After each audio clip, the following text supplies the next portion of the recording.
Welcome to What's Your Signal, the podcast exploring how today's organizations connect people, places, and things. You're joined by me, Taylor Walker, and my co-host, Mauricio Steffen. Hey, Mauricio. Hi, Taylor. How's it going? It's going pretty good. This is the first time that we've recorded in separate rooms, and it's lonely, you know? It's about time. Wow. Okay. Well, we'll just get right into our topic then, since you're so excited to be away from me. Okay, Mauricio, what do you think of when you hear the name Hitachi? Man, a lot of things, right? They're a fairly prevalent brand, but not, something that you probably use every day without being aware of what they do, right? They are in a lot of industries, like everything from green energy to elevators to air conditioners to, just a lot of things that. So you probably, our listeners probably use them every day without even knowing. That's right. And Hitachi's been in business for over 100 years. They are in manufacturing power systems, social infrastructure, industrial systems, construction machinery, electronics, automotive systems, smart life solutions, like you name it, the list goes on. And in fact, the street that I live on is currently under construction, and there's a Hitachi excavator usually parked on Sundays in our driveway. That my toddler loves to say goodnight to every night before bed. So that's fun for us. And a company that's as expansive as Hitachi doesn't get anywhere without embracing really innovative technologies. And as we found out in a previous episode of What's Your Signal, manufacturers are really a driving force in the adoption and the growth of new technologies like private cellular networks. And today we have three esteemed guests here to tell us how private 5G has transformed their factories. So from Hitachi America Limited, we have Senior Manager of IoT and Analytics, Joydeep Acharya. From Slalom Consulting, we have the Managing Director of Slalom Strategy and Slalom Element, John Tomik. And from Ericsson, our Senior Director of Global Strategic Partnerships and Enterprise and Emerging Business, Alan Minney. Well, let's start with some background on this story. So Hitachi has been around for decades, and Joy, can you tell us a little bit about what the company specializes in today and what kind of work you do? Sure, I would love to. When we hear of Hitachi, we first think of maybe consumer electronics, but today the company is much more than that. And our motto is really what we like to call social innovation, like how we can help society through superior products and technologies. And that's the real mantra. And the way Hitachi tries to do it is like three broad ways. We have the digital services and systems. That's the core IT infrastructure underpinning all this digital transformation. We also have green energy and mobility business to improve the quality of life of globally. And at the end, we have the connective industries, which is the Research is real core products. But now how can we add value-added services on top of them and improve the overall efficiency? So that's in a nutshell what the company is about today. Awesome. And Hitachi Rail is kind of one of those little legs off of those pillars. And exactly. When did Hitachi Rail decide to build a new factory in the U.S. and what were some of the goals of building that factory? Yeah, so Rail itself has a long presence in U.S. Rail is after all, one of the biggest business of Hitachi. I think back in 2021, Hitachi Rail got the contract to build this metro car rails for Washington Metro. And that's when it all started. It led to the formation of this new factory. And again, building the rail cars for Washington Metro is the primary objective. But what Hitachi also thought was this would be a great opportunity to really build a showcase factory, so-called a factory of the future, where we can showcase all the advanced technologies, not only for the immediate operational needs, but also what's possible in the future. And that has a lot to do with the discussion we'll be having today. So I guess with like the future in mind, what were, and this can go to anybody, Joy or John or Alan, what were some of the pain points or the key things that needed to be addressed when building this factory or when putting things together? Yeah, I can take a cut and maybe I'll let Alan and John jump in. So I think, as I mentioned, improving the operational efficiency was a big criterion. And also the next would be health and safety of the workers, because the rail like factories can be really different depending on what you're producing. Here we are talking like big rail cars and a lot of electrical wiring and also a lot of manual assembly. So health and safety of workers is very important.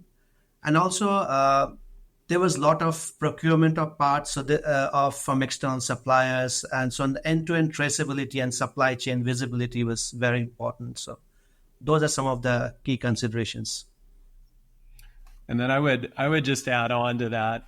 I think utilizing digital technologies to again improve those efficiencies from an operations perspective, from a worker productivity perspective, was also a real key goal as they started to think about this factory of the future. So in order to be able to do that, you certainly need modern infrastructure that supports all of those new capabilities and those new technologies. So I think that was also a consideration as well. I think when you hear the term factory of the future, a lot of different things may come to mind. And so part of what we were trying to figure out was, how do we demonstrate the use of advanced technologies to bring a concept like the factory of the future forward and do it in a way that solved, Joy, all of the items that you were talking about, like safety, like efficiencies. And so when you think about it that way, things like advanced connectivity come to mind, robotics, computer vision, artificial intelligence. Those are the things that come to mind as these future forward topics. And so what I think our challenge was let's take all of those and see if we can't bring a practical example to life that provides all the value at the factory itself. And why can't those things be addressed with training or with existing types of infrastructure? Why wasn't that really an option? I think it was an option. However, I think the question goes back to it's not as if that wasn't an option. I think it's part of the option. So in my opinion, there's a really good balance between the use of technology and the use of humanity in these types of situations that allows both to be better. So this wasn't just about deploying robotics into a situation and taking all of the people out. This was about how robots and connectivity and people can work together to make a safer environment or a more efficient environment or something that can just have a higher quality output. Exactly. And adding on to that thing about connectivity you mentioned, John, and that's a really key piece. And it's not just connectivity in terms of, I would say, connecting through digital systems. But if you think in a factory, we have all these different enterprise systems operating in silos. We have this enterprise resource planning, huge softwares. When we come to the day-to-day operation in a factory, we have this manufacturing execution systems. Then, as John mentioned about IoT and robotics, and traditionally in current operations, they all operate independently, and maybe after one of these systems finish their tasks, someone has to manually note down the outcomes of or reports generated by one system and copy them into other. So what we're really trying to do was not just develop a robotics or even a 5G system in isolation, but how they can seamlessly connect to these existing industrial and manufacturing systems, which are often legacy, and so that they can seamlessly read instructions from one systems and write back results to another. So that's something we were able to demonstrate. I think that's a good point that I think we've talked about a lot in our podcast, especially on the topic of private cellular networks and private 5G, right? Is that I think you guys are highlighting that private 5G, private cellular networks are not a catch-all and end-all be-all. They have to work together with other network technologies such as, legacy, wired and Wi-Fi technologies, as well as, unfortunately for in some technologies going all the way back to legacy cellular and PLC controllers that may not even have network connectivity. So it is definitely bringing in all of these technologies to work together for the use cases that make sense, right? Because I'm sure, you had a problem that wasn't being solved by Wi-Fi, but you have other solutions, back office stuff that is perfectly serviced by, wired or Wi-Fi connection. So that's a great point that, we continue to see over and over again in these use cases. Yeah, I would agree with that. And I think the other thing to think about is that, as you are evaluating, implementing these types of systems and putting this type of infrastructure in place, there's a set of current problems that you're trying to solve, but you've also got to think about, okay, what do I need to anticipate for the future, right? So, you want to solve the current things, but you've also got to kind of prepare and plan and put yourself in a position to go solve the future things that you don't really know yet, right? So that's one of the, and, as you start to think about harmonizing all of these different data sources and you start thinking about harmonizing all of this infrastructure and all the different technologies and all the different capabilities and, improving the workforce, improving efficiencies, those are the things that you have to consider. And so the earlier that you start thinking in that kind of mode, I think the better outcome you're going to get. So I would love to hear, you're talking about thinking early on and the goals of this factory of the future. So you're starting with, we need operational efficiency. We have health and safety of the workers that are top of mind. And like John mentioned, we're really trying to marry these concepts of technology and humanity.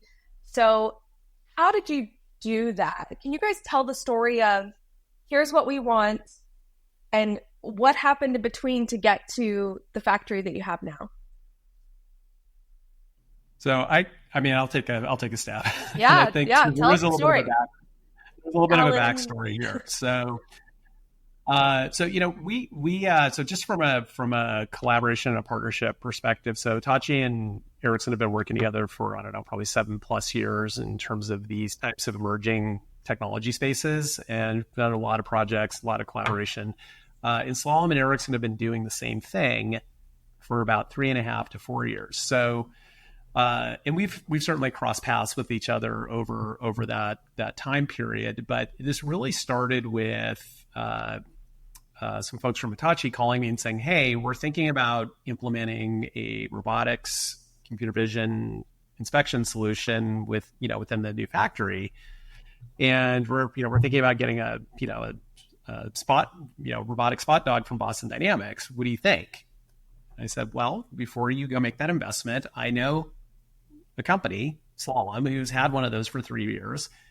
Why don't we have a conversation?" And so that you're going into that investment decision, really informed, right? And so that kind of led to a couple of workshops and getting hands-on. And so the Hitachi team visited the Slalom's lab in New York, and we had a workshop there. And then we did a part 2 of that out in Hitachi's lab in Santa Clara, where the Slalom team came out. And so so it's been this kind of ongoing collaboration. And so that's what's, we really needed to get together to kind of see how that would work. And then more importantly, do these things fit together, and how quickly can we actually scale something that actually might work? And so I'll certainly let John and Joy weigh in here, but I think that's really kind of how this all came together. I'll throw my 2 cents into this as well. At Slalom, we actually have a purpose statement, which I think encapsulates exactly how the 3 companies came together to solve something that was pretty big. Our purpose statement is, we help customers and organizations dream bigger, move faster, and build better tomorrows for all. So if you break that down, right, dream bigger, what were we trying to do? We were trying to take a concept like automated inspections using robotics and apply that into a situation that this had really never been done before inside train manufacturing. That was a big dream. Move faster. How did we do that? We created a prototype, and then that gave us a lot of insights into how this works, maybe some of the constraints that we had to work through, and how this all comes together between connectivity, applications, and hardware. And then build better tomorrows for all. That's all the good stuff, right? That's the efficiencies, that's the safety, that's the better quality. I think it's actually a great story and it's a great combination. And there's another piece that I was really excited about which is why I just was super excited to do this with Alan and Joy. I'm a huge fan of actually cross-company collaboration, because I think we could move much faster if we worked together as a team rather than just having one entity take on all of this by themselves. So it was almost the perfect story.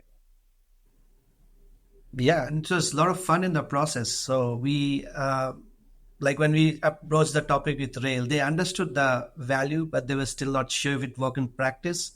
So we went out building a whole test bed in our labs. So we built like a miniature train, which almost looked like a real train compartment. Then we invited this guys over here, and we set up an entire system which had a private 5G deployment, which we already had in our labs.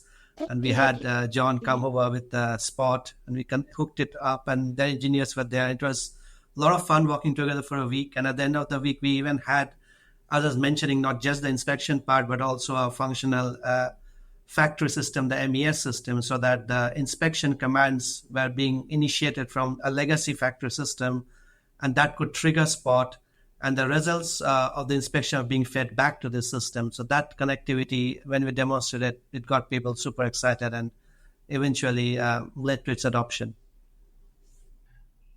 Yeah, and I'll just say one more thing is that sometimes these collaborations are a little bit counterintuitive, because you think, I think to John's point, right? You think you're going to go slower. It's more, parties to we're cooks in the coordinate kitchen with, and, Yeah. this idea that, that's going to really slow us down. But in all actuality, I think we created a prototype in like 3 days, just working together, just, getting in the same space, rolling up the sleeves, working together, and we had a working prototype like in no time. So, so I think that it's a little bit counterintuitive, but I do think that, when you do these cross-company collaborations, there's really a lot of magic that can happen if you approach it right. And it makes a huge difference when you have good partners doing it together, right? We had a whole lot of trust going into this, and 100%. that was key to the whole thing. Yeah, couldn't agree more. I really love the idea. I'm just picturing Alan being like, I know a guy that's got a spot dog. Like, I know a guy. I got a spot dog guy.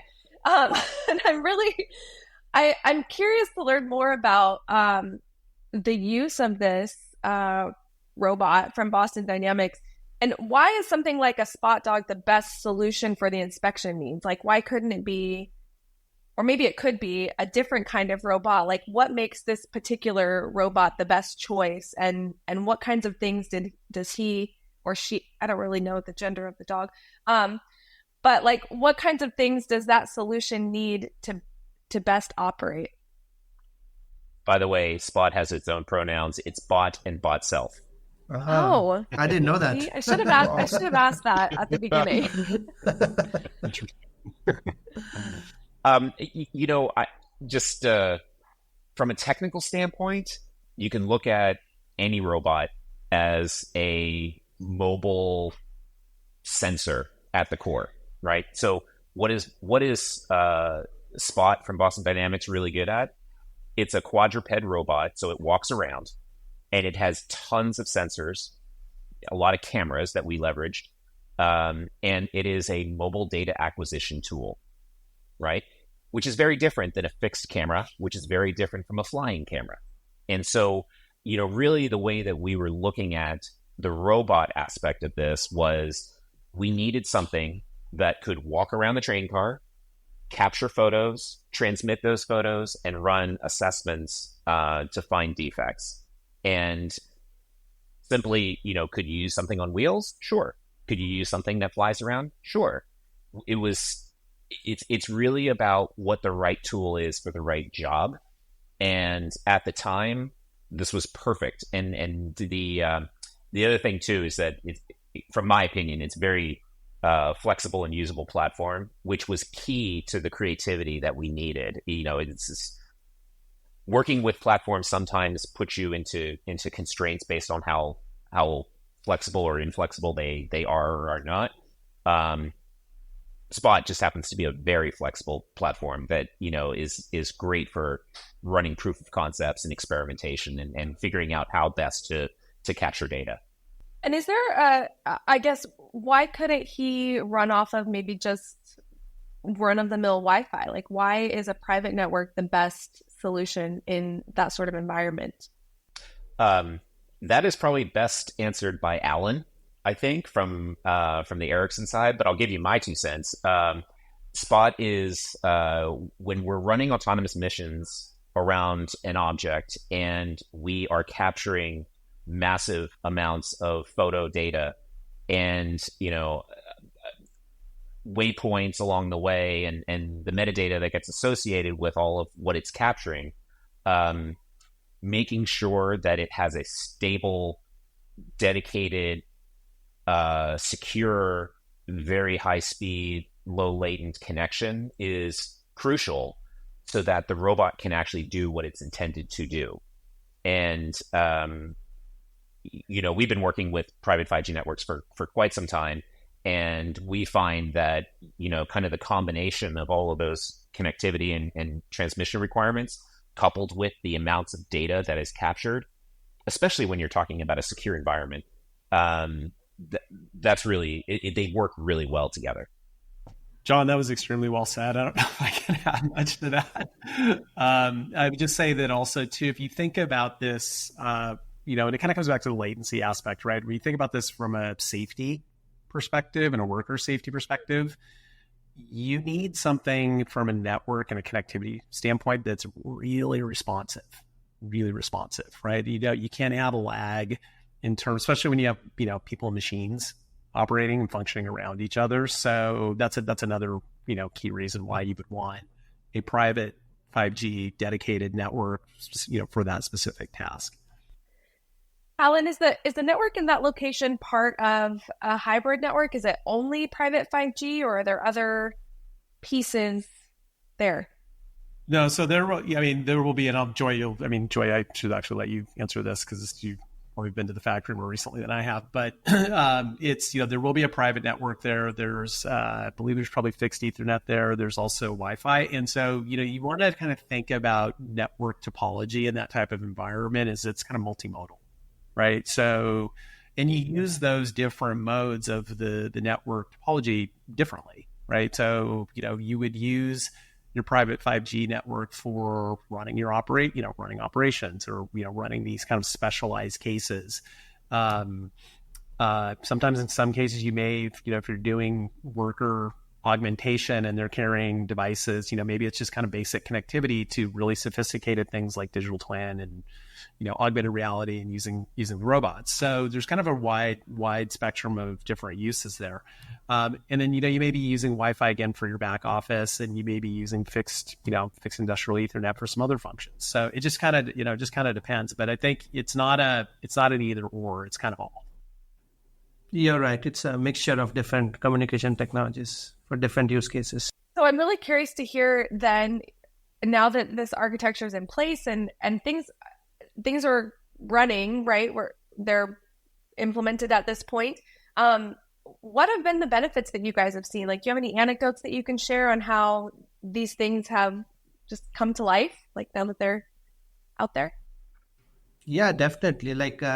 Actually, I'll go back to the workshop that John alluded to, and we were sort of, when your first time demonstrating this technology, and we had this 2 guys. One was the chief of operations and from Italy, the Italian rail plant, and the other one was his counterpart based in Miami. They couldn't attend, so they were attending via Teams. And when we were demonstrating this technology, I said, okay, the robot can walk in and there's a defect and can detect. And they said, just stop there. First, tell me, can you ensure me that the robot is going to inspect each and every inch of the train? And we had never thought of that before. We were just thinking in terms of automated quality inspection, that if there's a defect. But they said, you know what, when we have these manual workers who go out, we can't always ensure that he or she had inspected each and every nook and corner. And we said, yeah, we can, because it's a robot. We can program it and we can have recorded videos evidence. So they said, good. That's something we would want to see. And until that time, we were just thinking in terms of defects, but we realized that there's so much more to it. And again, it ties to the safety point, which I highlighted earlier, like manual inspection of these big rail cars inherently can lead to safety issues. Just by the very nature, you have to look inside and sometimes maybe under the carriage. And again, human beings are subjective. Like there could be an expert who looks at a dent and classifies it as a defect. There is someone else to whom it may not be a defect. So we want to get rid of all this subjectivity, and that's where such kind of automated inspection is really, really key to achieving this. Yeah, the fun thing about using robots with these types of activities is the robot's going to do exactly what it's supposed to do every single time, and which is key because being able to do something in a very repetitive, consistent manner just allows you to continuously build up that data set so that even more what is a defect versus not what isn't a defect, or Joy, you said it, the subjectivity around this tends to go away over time. I'll tell you another fun learning. There's if you just go back to the concept of a robot being a walking sensor, we were using sensors that are different than what humans can perceive. So, for example, infrared cameras. People don't see an infrared, but a robot can. At least the robot that we're using can. And so, being able to look at a train car and not just look at it from a visual camera perspective, but also look at it and assess the temperature readings of it, it's almost like you're giving superpowers to the quality inspection activity. And that is, that's just, it makes the process even more robust over time. I think those are the fun things that you explore when you're creating something new and you're using new technologies. You find ways to leverage information and data in new ways that you hadn't thought about before. And are there plans to, I guess, further expand on the use of the robots that are in place or the use of the private cellular networks that are in place to do more innovation, or what's next with these things? Yeah, definitely. I think in terms of robots also, like we use Spot mostly for, as John mentioned, taking pictures and making some decisions. But we could also use them for certain actuation purposes, like the robot can go and press a switch. And if you think of a train, there are lots and lots of this, what they call functional tests. So quality inspection is as the train is being built. But after the train has been manufactured, they need to do like tons of functional tests. Like, does the switch work? If you press certain switch over there, does the door open? How much time it takes the door to open and close? Because that's something that really leads to a train running late over time, like when the doors closing even like a second slowly. So we need to do all these tests, and that's something again right now is done manually. Like maybe someone needs to physically go to that door, perform these tasks, and then report back the readings. But these kind of things can now really be done much more efficiently with a Spot or such kind of a automated solution. So.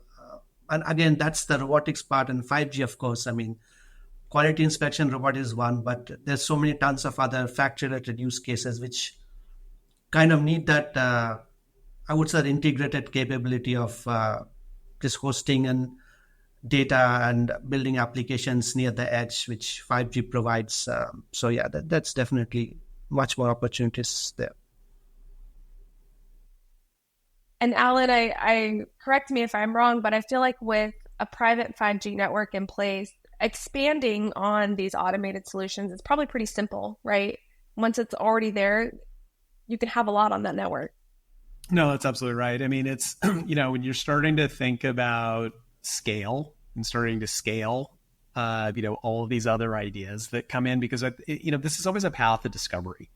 Right. You kind of start with a core set of use cases and you kind of focus on those and you try to prove that those have value, and you kind of go from there. And it's like, okay, what else can we do? Right. And so that's where the ideas start coming in. And yeah, I mean, it does create a level of scale for the future right? Again, it goes back to my earlier comment of solve for today, but what are you solving for tomorrow? And do you have the right platform in place to kind of deal with some of those unanticipated or unknown things that you want to try to solve, a year or 2, 3 years down the road? And I find, I get the most joy in watching a new group get their hands onto a robot, because you go in with an idea of how you're going to use that. And the more you use it, the more you discover that is just the beginning, so this is, the story's not over here yet. Like, I think what you're going to find, if you were to circle back with us a year from now and say, hey, how's that robotic inspection thing going, with the train cars, you're going to find probably a dozen or more new ways that these technologies are going to be adding value, to the process, to data, how you look at data, how you process information. This is only the beginning. I guess we got an episode already planned for next June now. Spot, so the return of Spot. Yeah, I mean, right? I think, right? Spot Part 2, or speaking of Part 2s or sequels, thinking about what can go wrong in a network, going back to the implementation, I want to ask about how much security came into the picture in planning both the use of Spot and the use of private 5G, and how, assuming both, Hitachi being a fairly large company, has a fairly robust security practice, and how were you able to, assuming that security teams, which they typically do, have objections to bringing in new technologies and new solutions, like how did you work through kind of those objections and ensure them that this was a fully secure solution and was not going to be, adding additional vulnerabilities to the network? I'll give you my take, and I think, Joy, you probably have some interesting things to add here as well. I think this goes back to how flexible the platform can be. So when the team showed up at the factory and was actually programming the missions for these inspections, there were some constraints that had to be followed. Things like not using software as a service platforms that because there was a need to keep things contained within the network. Not using certain tools because there is a concern about this data staying within the four walls of the facility. And so those are all things that, those are common things that teams have to deal with. But the fact that I think how we approach this collectively with the network, with the tools, with the inspection protocols, all of that together, and the flexibility that we all came together and solved for, we were able to demonstrate that this can be done in a very safe and protected manner, not just for security, but also safety of people. Yeah, I totally agree, because, and not just for Spot, like previously we had considered some other solutions for safety, and we looked at other vendors, and a lot of them provide very good solutions if you look at the end results, but they're pretty much closed systems where the vendor controls the data and the data goes to own cloud. And those were at odds with the security policies of a factory. And this system, as you mentioned, it's very, very flexible and modular. And so we can work with any existing IT policies that the factory has and still be able to achieve our desired targets, and which we did. Alan, anything you'd want to add to that about the security aspect? No, I mean, other than, Cellular, just by its very, just kind of Cellular in and of itself is inherently, more secure. And so that also, adds into the mix here in terms of all the other, the other comments that everybody else made. So I think that's, when you start to think about, again, you got to kind of look at this stuff holistically and, all the different pieces. And you deploy 5G in a factory. I mean, these are the things you're going to have to work through, right? What are the IT security policies? How do we keep data on-prem? All these different factors. And, and as we transmit that data, is that going to be secure while that's being transmitted? So the answer should be yes, right? Of course. So I think, you got to work through all that. But I think, to be honest with you, I mean, in this particular engagement, there were some things that came up, but it wasn't any, I think because of the flexibility of the platform, it wasn't anything we can handle or address. So as we kind of start to wrap up, I'd be curious to hear from each of you kind of what lessons you feel other manufacturers can learn from this use case, or, even just what you feel the implications of including something like private 5G or something like types of robotics that are included, how those things can impact factories of the future. Just, sort of some of those takeaways. What can you share with us? Yeah, I'll go first. I think, so when we say factories of the future, it sometimes seems that it's something not relevant at the present. But I would say nowadays, if you look, there's such the demand fluctuation, there's such a volatile labor market, supply chain disruption, there's also COVID. And so we really need all these technologies right now. So factory of the future is something which is being seriously considered by all, well, I won't call it future, that so-called advanced factories or digital factories are considered or should be considered by each and every manufacturer.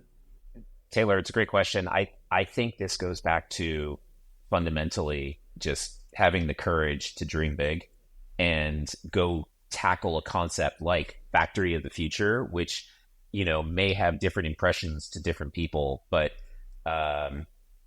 when you start to think about how to fundamentally solve an operational efficiency problem, how to fundamentally solve a safety problem with people, how can machinery work hand in hand with humanity to kind of basically push you into that future, that is a fun problem to solve.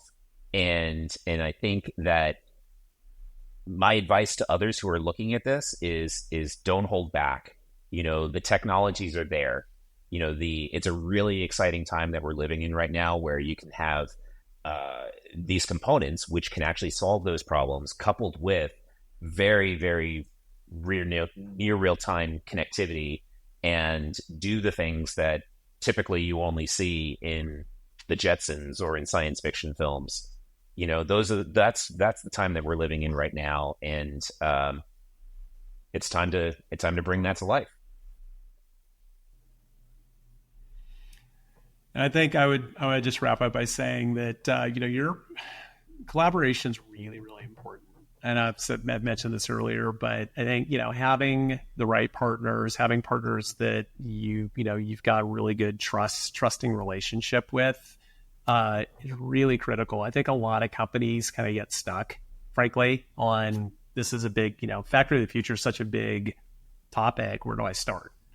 And it doesn't really matter where you start. It's just that you start with something, right? Just get going, figure out who you need to work with, in some cases, even in this case, I think, you also, is a little bit radical, but you have to almost view the customer as a collaboration partner in this as well. You want them to participate, right? Because they know the problems better than anybody, right? So I think it's a really, really important point of just make sure, that you've got this great partnerships, get going, start somewhere, and quite frankly, a lot of magic can happen if you do that. Yeah. I think that was certainly the case here. Customer co-creation, that's what we need to do.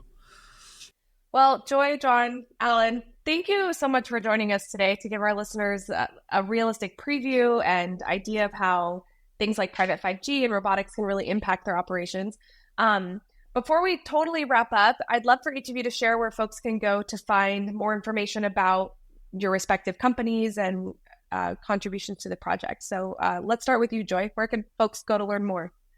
Yeah, you can, for learning about Hitachi and social innovation, just go to www.hitachi.com. And if you want to know more specifically about what we do in US, That's www.hitachi.us, and you'll find much more information about what we're doing. Thank you. John, how about you?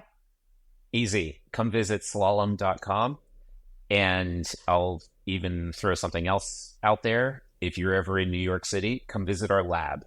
The Element Lab 212 is a fun experience where we really take to heart dreaming bigger, moving faster, building better tomorrows for all. We have lots of fun things that we are experimenting with. And I think it's a great environment to unleash your creativity and go and figure out how to bring the future forward. That's awesome. What an invitation. Yes. It's a great place. It's a fantastic experience. And Alan, where can folks go to find out more from Ericsson and on the private 5G?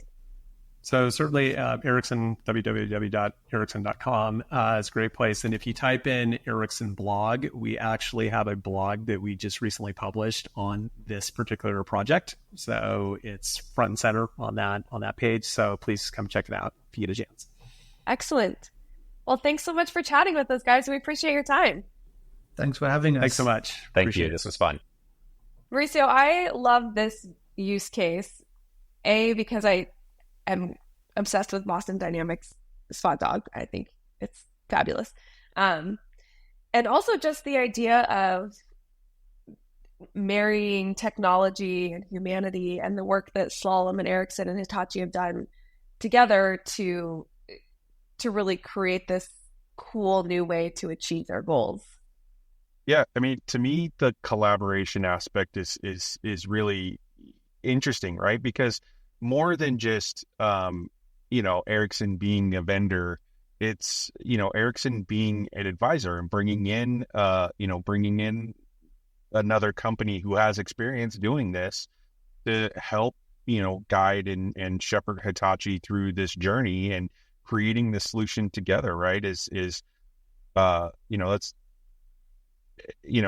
needs to happen more. I think people just kind of get into their silos and they think that collaboration is going to drive more time and more effort. And I guess everybody kind of harkens back to doing group projects in school where it's just like the worst project that you have to do because you have, the one person who feels like they're doing all the work and people just flaking off. So I think that kind of informs our career, perception of collaboration, and we kind of need to get out of that and just know that, talking to people in talking to other companies and talking to not just vendors, but just, other companies in a similar aspect, seeing what they're doing, seeing how you can apply it to you. And then something else that was said, right, is just all of these projects can look huge in scale, but everything just starts with something, right? In software engineering management, there's this philosophy of one-door decisions versus two-door decisions, right? One-door decisions are irreversible. You walk through the door and you can't walk back. And there are very few of those decisions, right? Most of those are strategy and company decisions and funding and those kind of things. Most decisions are two-door decisions, right? Where you start with something, doesn't quite work out, you can go back through the door and try something else. So I think a lot of people tend to think that taking that first step is a one-door decision that's irreversible, and it's just not. It's most decisions are two-door decisions where you can go and try something. If it works out, great, move through the next door. If it doesn't work out, go back and try a different door. So yeah. I think to me, those were kind of the two key takeaways here is more than just the technology, right? Because we're technologists and everybody enjoys technology, but we tend to discount kind of the human, not just health and safety, human impacts of robotics and AI and Terminators and Skynet and all of that stuff that people are scared of, but just the human aspects of working together and decision makers, that decision making that go into projects like these, that this collaboration and use case just highlighted just the aspects of people working together. And I think that Joy brought up a really good point of, we're so used to saying like factory of the future and farm of the future and schools of the future, but like we're there. We have arrived. And so, being open to taking some of those risks and creating those collaborations is imperative, because if you're not already doing some of those things, you're really going to get left behind in the industries that you're in. Well, everyone, thanks for tuning in. And if you enjoyed this look into how cellular is transforming industries, please rate and subscribe to What's Your Signal wherever you listen to podcasts.